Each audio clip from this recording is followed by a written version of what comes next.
ये बताना जरूरी है कि आज जिस शासन के नीचे हम लोग जी रहे हैं, प्रदेश और देश में जिस सरकार के बीच हम लोग काम कर रहे हैं, जिस भाजपा के शासन में हम लोग इतने साल से जीवन व्यतीत कर रहे हैं, आज उन मुद्दों के बारे में चर्चा करना जरूरी है। प्रमुख रूप से नरेगा जो कानून बना था, ये एक बड़ा विचित्र कानून था जो पूरे दुनिया में किसी मुल्क में नहीं था। रोजगार का अधिकार सोनिया गांधी जी ने, मनमोहन सिंह जी ने दिया, और जैसा भी एक वक्ता ने कहा, मोदी जी प्रधानमंत्री बने, उनका पहला भाषण ये था कि इतने हजारों करोड़ रुपए ग्रामीण क्षेत्र में गरीब परिवार के एक व्यक्ति को मेहनत करने के लिए आप पैसा देते हो, ये योजना खराब है। उनकी मंशा 2014 में पता पड़ गई थी, लेकिन अब तीसरी बार सत्ता में आने के बाद इस स्कीम में जो उन्होंने बदलाव किया है वो नष्ट करना चाहते हैं। महात्मा गांधी के नाम को बदला अलग बात है, लेकिन पहले केंद्र सरकार नरेगा का 90% पैसा दिल्ली से आता था। अब इन्होंने कहा कि 60-40 का, तो राज्यों पर आधा बोझा डाल दिया नरेगा को चलाने का। जो कार्यक्रम होंगे खेत के, खलियान के, सड़क के, कुएं के, दीवार के, निर्माण के, तालाब के, वो निर्णय ग्राम पंचायत नहीं ले सकती, वो निर्णय भी केंद्रित कर दिया। पैसा खर्च कौन करेगा, कितना करेगा, सब पर नियंत्रण आ गया। और सबसे बड़ी बात,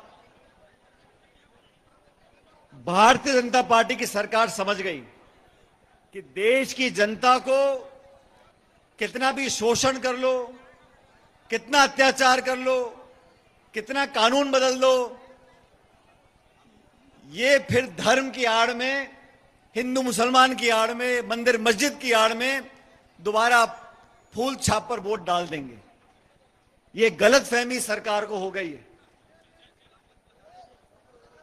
दोस्तों, 11 साल से ज्यादा बीजेपी की सरकार दिल्ली में, अपने आप को बहुत मजबूत सरकार बोलते हैं, लेकिन आज दुनिया में जो हो रहा है उसके बारे में आपको भी सोचना पड़ेगा।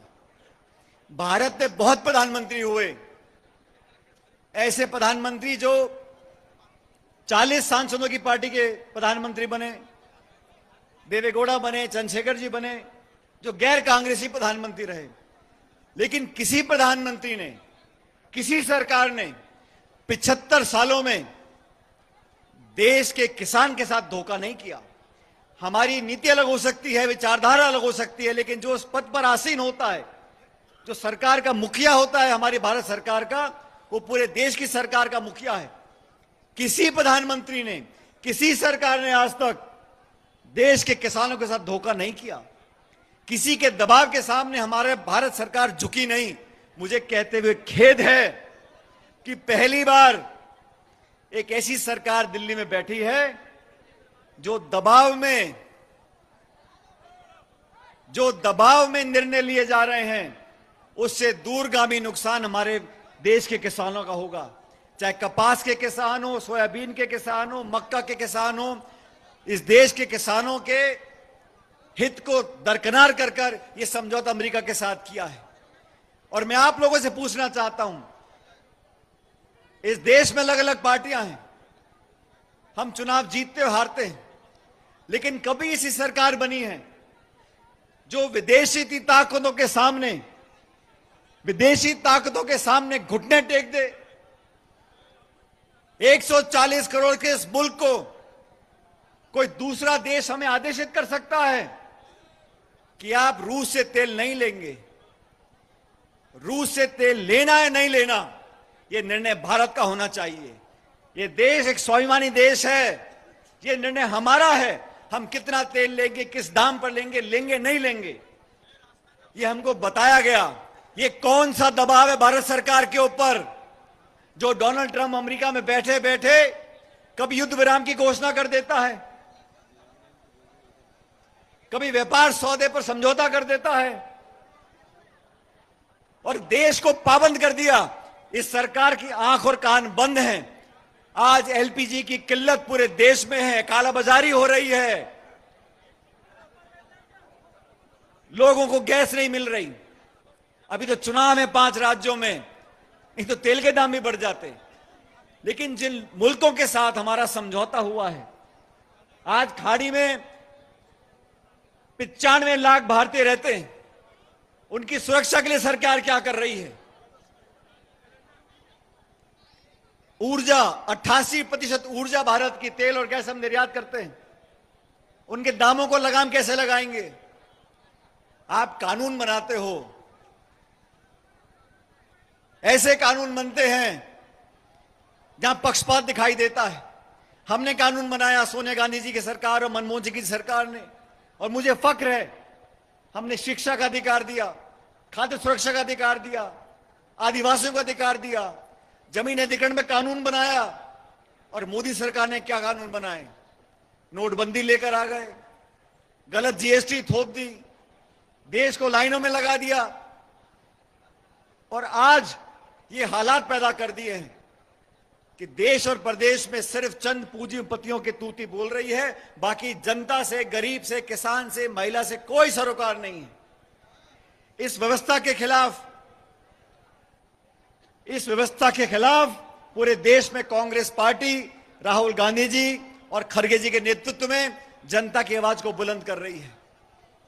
छत्तीसगढ़ में 2.25 साल हो गए, अभी बघेल जी भाषण दे रहे थे, मैं तो धन्यवाद करना चाहता हूं आपका।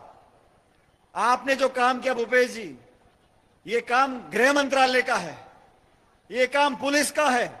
छत्तीसगढ़ में सरकार की नाक के नीचे अफीम की खेती हो रही है और सरकार को मालूम नहीं है। आपने उजागर कर दिया, पूरी पार्टी खड़ी हो गई, सरकार को मजबूरन कदम उठाना पड़ गया। नहीं तो ये सरकार किसी भी अपराधी पे तब कार्रवाई करती है जब उसका संपर्क वो कांग्रेस से जोड़ सकती है। बाकी कोई कमी नहीं छोड़ी, शाम दाम दंड भेद सब लगा दिए। अभी कल राज्यसभा के चुनाव हुए, अलग अलग दलों के विधायकों को मजबूरन लालच देकर अपने पक्ष में वोट डलवा रहे हैं। अरे क्या जरूरत है आपको? इस लोकतंत्र को जीवित रखने के लिए लोगों ने कुर्बानियां दी हैं।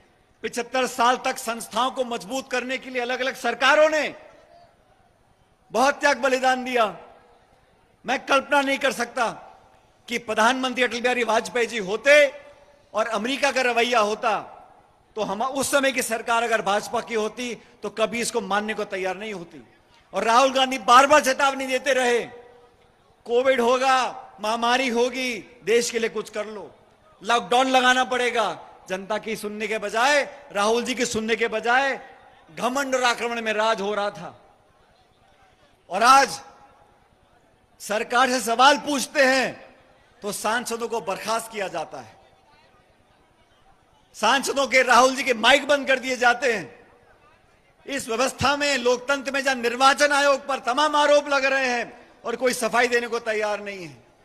मुख्य निर्वाचन आयोग की चुनाव जो प्रक्रिया होती है उसको बदल दिया गया, और अब तो ज्यादा सोचना नहीं पड़ता। हम सब जानते हैं जिस दिन चुनाव में जाने वाले राज्य के अंदर प्रधानमंत्री की आखिरी सभा होगी, उसके बाद ही चुनाव घोषित होंगे। प्रधानमंत्री 13-14 को बंगाल जाएंगे तो 15 को चुनाव घोषित होंगे। निर्वाचन आयोग हो, प्रशासन अधिकारी हो, सब लोगों को दबाव में लेकर काम कर रहे हैं। लेकिन छत्तीसगढ़ कांग्रेस का हमेशा से गढ़ रहा है, और मैं आपको धन्यवाद देना चाहता हूं जो मंच पे तमाम नेतागण बैठे हैं, हमारे पूर्व मंत्री हैं, विधायक हैं, पदाधिकारी हैं, आप सबको साथ लेकर जनता की लड़ाई लड़ रहे हैं। अभी धान की खरीद में क्या हो रहा है? हजारों करोड़ का घपला है। सरकार के पास ना तो हिम्मत है, ना व्यवस्था है, ना धन है। डबल इंजन बोलते रहते हैं। कितने किसानों को पैसा दे पाए हैं? टोकन देने के बाद पेमेंट कितनों को हो पा रही है? चंद उद्योगपतियों के लिए ये सरकार काम करती है।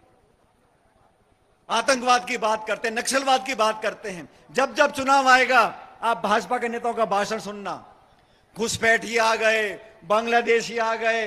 अरे मैं तो चुनौती देता हूं, हम भी नहीं चाहते, कोई नहीं चाहेगा कि गैर कानूनी तरीके से भारत में कोई बांग्लादेशी रहे। अगर कोई है तो निकाल बाहर करो, लेकिन भाषण दे रहे हो। 11 साल में कितने लोगों को आपने निकाला बताइए?